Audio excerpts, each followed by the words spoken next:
Creative Corner is our latest initiative. It's aimed at inspiring and educating creatives through shared experience and, most importantly, knowledge. Hosted on the last Thursday of every month there's going to be some secret venues coming up. A big Creative Corner welcome, because I really want to hear Facebook has killed your designer. Superstructures, they're highly functional social spaces. You can plan your wedding in a superstructure. You can share things in your life with your friends and family that are important to you. You can broadcast yourself to millions, and what was traditionally a TV format is now YouTube. Each of these superstructures does at least one thing better than everybody else. They attract users and they build addictive environments. We're now building in the shadow of superstructures, and we are beholden to them.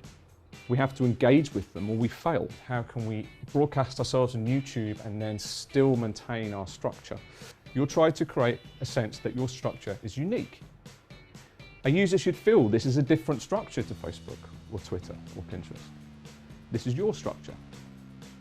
And after all of this, you'll create a final product, and you'll be really proud of it.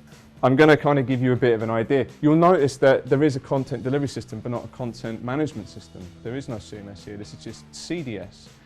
You know, this is just you literally throwing things out. The language of the superstructure is lean, fast, no fat. These are not words associated with a language based in design. This is a language based in engineering and logic. But where does this concept of utopia come from? This is Dieter Rams. If you're a designer in this room, you will know who this is. He's probably the most well-known mid-century modernist. As a designer, modernism is seductive and it is controlling and authoritative. Because of these rules, form and function replaces reaction and emotion. Mistakes by the users are mistakes by the designer, and in modernism, the designer does not make mistakes. It performs actions completely ruthlessly. It is a design that can be controlled and understood by managers and accountants. And yet it is a design that is still universally defended and practiced unquestionably by the designing masses. It is easy to understand, it is easy to follow, and as such it is easy to pastiche. And it tells you that your design is good design. So what is the antidote?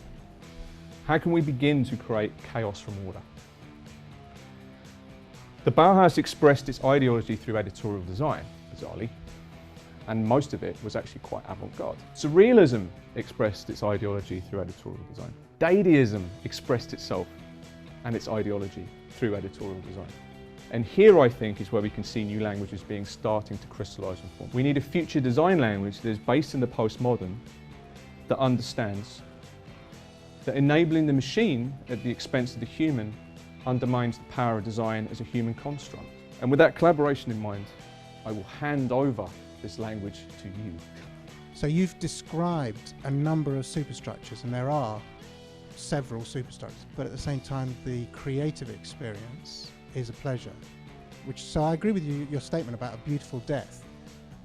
And I'm just trying to work out, I'm not necessarily asking you to come down on one side of the fence or the other, but I'm trying to see whether this isn't just a good challenge for us all, really. Yeah, I think it is, and I think you know what you're talking about there is just the idea of standards and stuff like that, and you know the idea of this kind of the homogenization is in many ways is also beneficial. There are no arguments in design that are ever black and white. It kind of also suggests that modernism is really seductive. If you are trying to do something that is really unusual, if I'm trying to come up with a distribution strategy that follows all the standard guidelines of like understanding what people actually want and how they work and stuff like that, but I even want to change it a small amount, then it will just fail. It will not work in these superstructures because the picture isn't big enough. Oh, Facebook won't take a GIF. There is an element whereby the tighter the brief, the more the designer enjoys it, because the more you get tied up in the processes of stuff, the less you can be creative.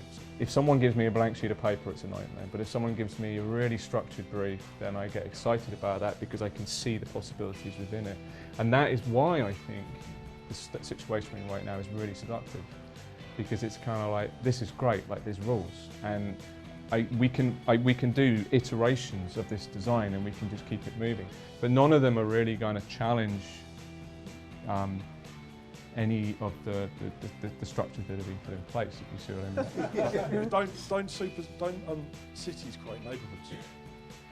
Carry on the architecture analogy. They do. Neighbourhoods, like we could have a Facebook ghetto, you know, we could have like a kind of. They do create communities, but you know, like if I want to kind of run into the whole cliche of how modernism turned into brutalism and all that sort of stuff, basically these were communities that were poisonous, and they abandoned their communities, they destroyed communities to rebuild communities.